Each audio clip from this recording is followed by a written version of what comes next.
Let's talk about 5 comics I regret selling.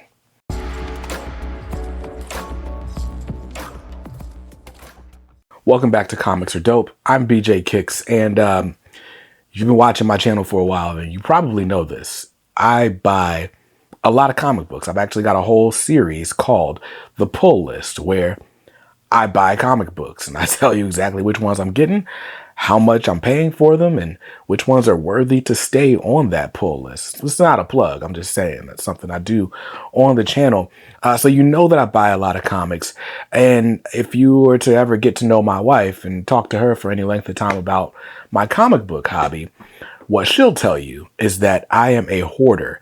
I am great at acquiring comics. I am not so great at letting them go. There are so many books. I mean, I've got like stacks of free comic book day books and books that I bought that are duplicates and comic lots and all these types of things.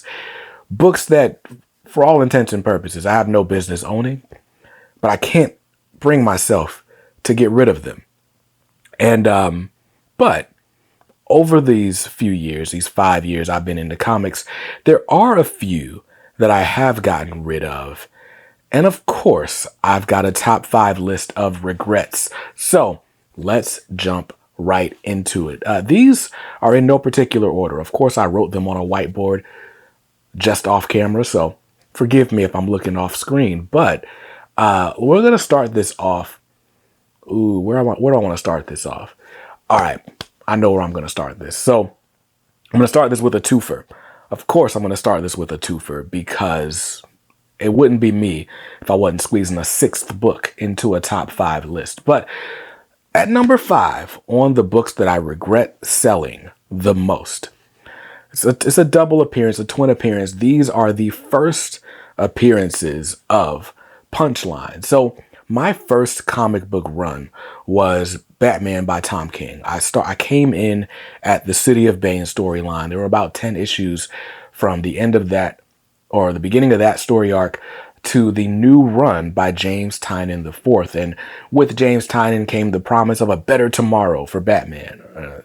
Nice action horror comic, I believe is what he was calling it. But so if you remember, there was a lot of hype running into that run because of a bunch of new characters, and chief among them was Punchline. Punchline was created to sort of be like the new and improved Harley Quinn.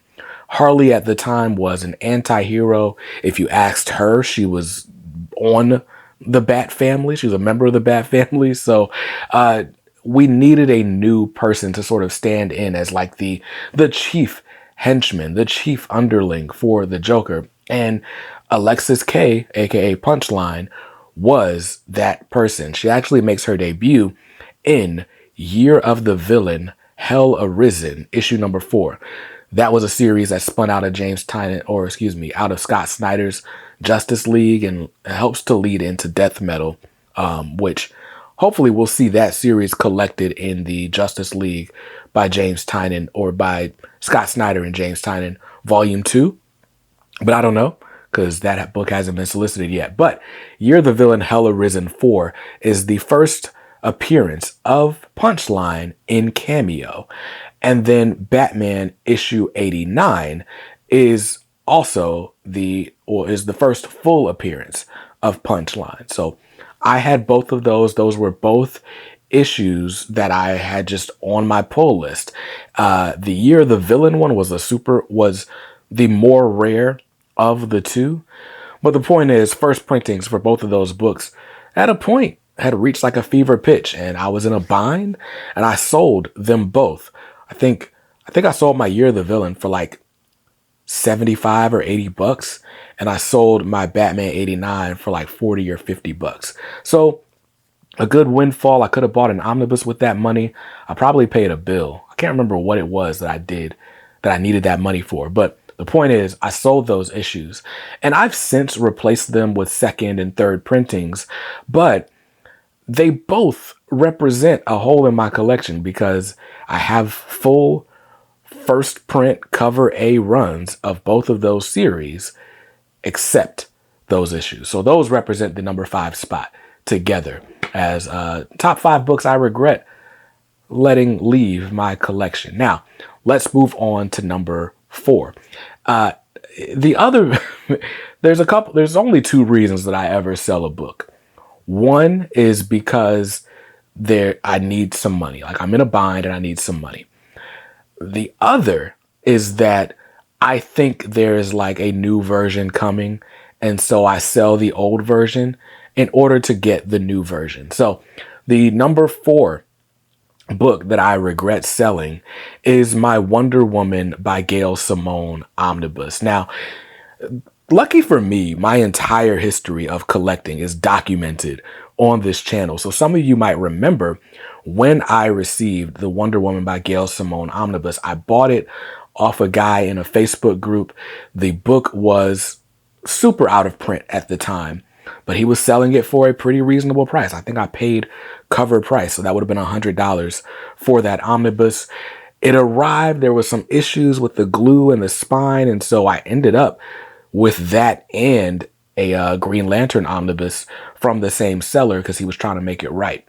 And eventually they announced a reprint of that book. Funny enough, I sold the book maybe 3 days before the reprint got announced. And I sold it at a bit of a discount because of the issue with the glue and the spine. But I was just like, this book has sat in my collection for 3 years. I still haven't read it. I'm going to go ahead and let it go. And so when I found out they were doing a reprint, I was like, great, this is awesome. I'll buy a reprint and I'll pay even less than I paid for it the first time. Well, you don't count on future income because maybe you won't get that future income. And so here it is like a year later. The new Wonder Woman by Gail Simone and Bernard Chang omnibus is out, has been out, is currently in print. I think you can find it on Amazon for like $50. But there's just always something that's coming out on the schedule that is more important than going back in the archives and filling that gap in the collection. So at number 4, the book that I assumed would be back in my collection by now and is not, is Wonder Woman by Gail Simone, the omnibus. Now, at number 3, and it's getting harder to rank these, but at number 3, it's a very similar situation. This is the set of Flash by Jeff Johns omnibus collections. Now, when I was getting into comics, Flash by Jeff Johns had gotten a couple of omnis, but the first edition of the Flash by Jeff Johns omnibus was really weird. Like, again, all this is documented. I probably got the footage somewhere I could put in here, but the volume 1 was like a really skinny volume. Volume 2 was a little bit thicker, and volume 3, they didn't match. None of these like had a uniform look. It felt like volume 1 and 2 could have been combined into just a single volume, and then volume 3 could have stood alone. And of course, after some time, DC actually reprinted those, and they actually added a 3rd volume. So there's Flash by Jeff Johns volume 1 and 2, which basically collect everything that was in those other 3 omnibus. And then Flash by Jeff Johns volume 3, at the very least, contains Flashpoint and some other stories. I don't fully know because I don't own those omnis.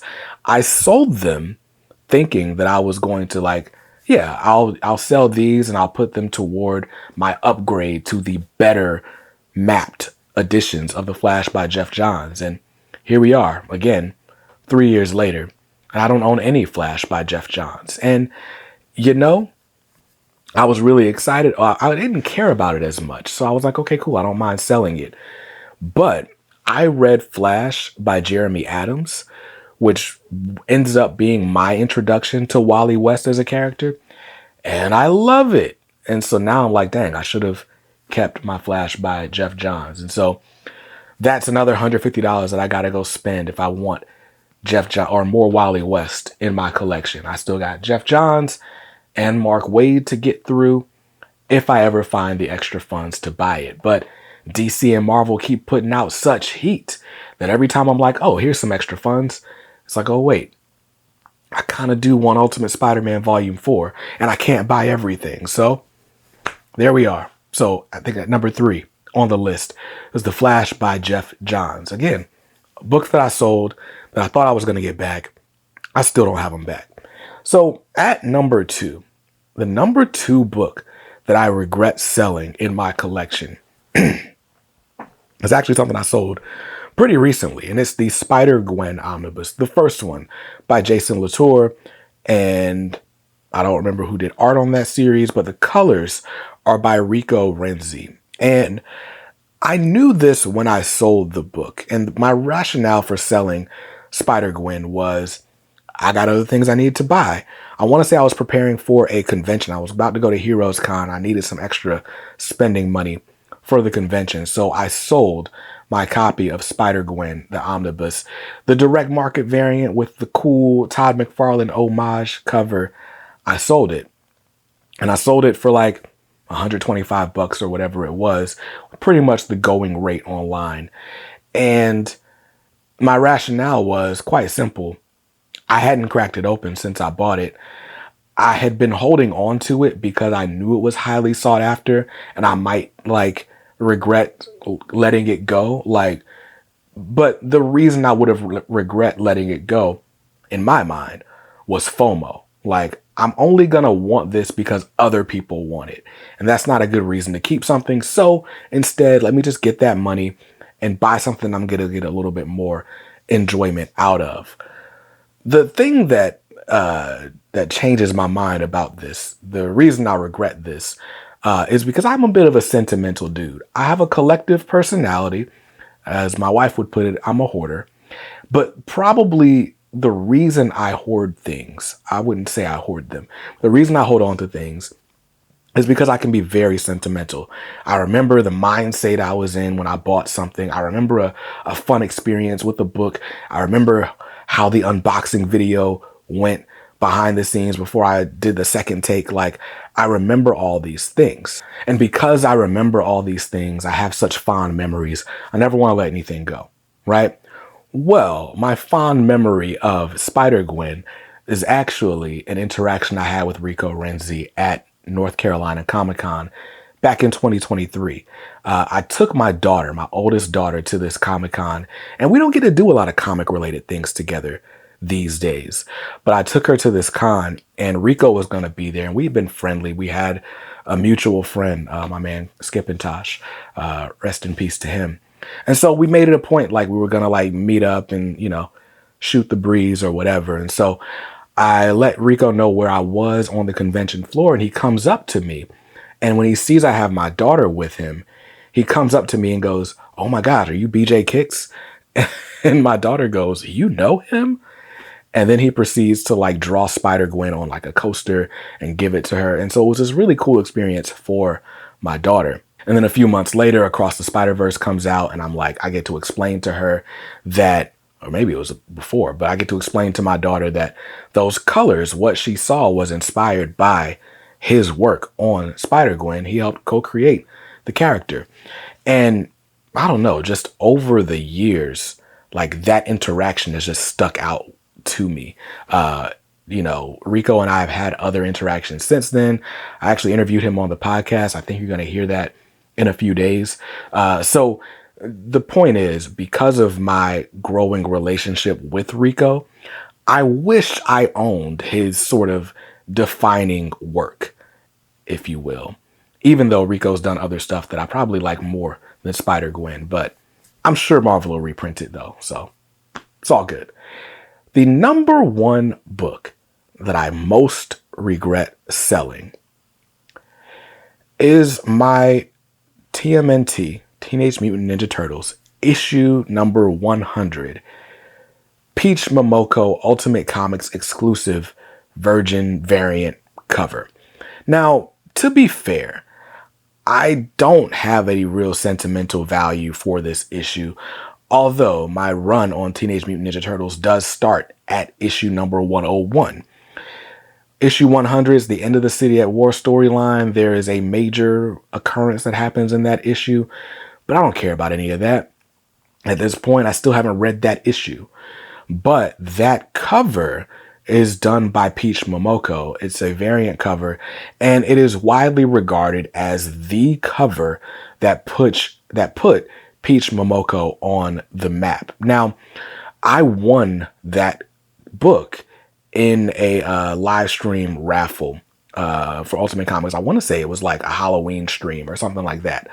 And when I won that book, it was worth something like $400 on the aftermarket. And I was like, oh, that's really cool. And it's a beautiful cover. I love the colors on it. I still remember holding it in my hand.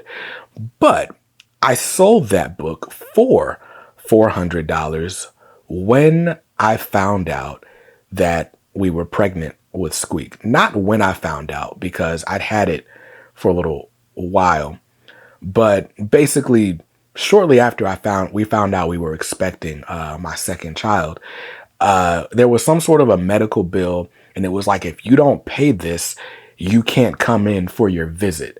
And I was like, well, how are we going to pay this bill? Oh, wait, I got a comic that I could flip real quick and make a quick $400. As a matter of fact, that's what it was. I sold that as well as my appearances of Punchline all at the same time. Got that quick $500, knocked that medical debt out of the way. And here we are with a healthy 3-year-old child. But as time has passed since then, it's a regret, but it's a soft regret. Because I'm like, dang, I wish I had that book. I kind of want that book. It's sentimental to me just because I never won anything crazy valuable like that. But that book is so far out of reach. A copy of that book raw is worth like $1,200 now. And I remember I talked about this book before, and somebody commented and was like, every time I see a copy of that book, I buy it. You will never get to buy this book because I'm always going to buy it. And I don't know if that guy was a troll or what, but it was at that moment that I was like, you know what? I don't think I want that book anymore. But if I'm honest with myself, it is still kind of at the top of my regrets pile. Although, again, do I really regret it? I very much value having a healthy child that I get to see and play with and hold every day and raise into an awesome young woman. So I don't really regret it, but I do wish I had that book rather than the money. So there we go. Those are my top 5 books that I regret selling. If you have a line on any of those books for an affordable price, let me know. I'm not like rolling in the dough right now, but I'm better off than I was at the moments when I sold all of those things. And so it'd be cool to see them added back to the collection. But that's a story for another day. Hope you enjoyed this episode of Top 5. I'll be back with another one sometime soon. Till then, stay safe, stay awesome, and read something dope today. Peace.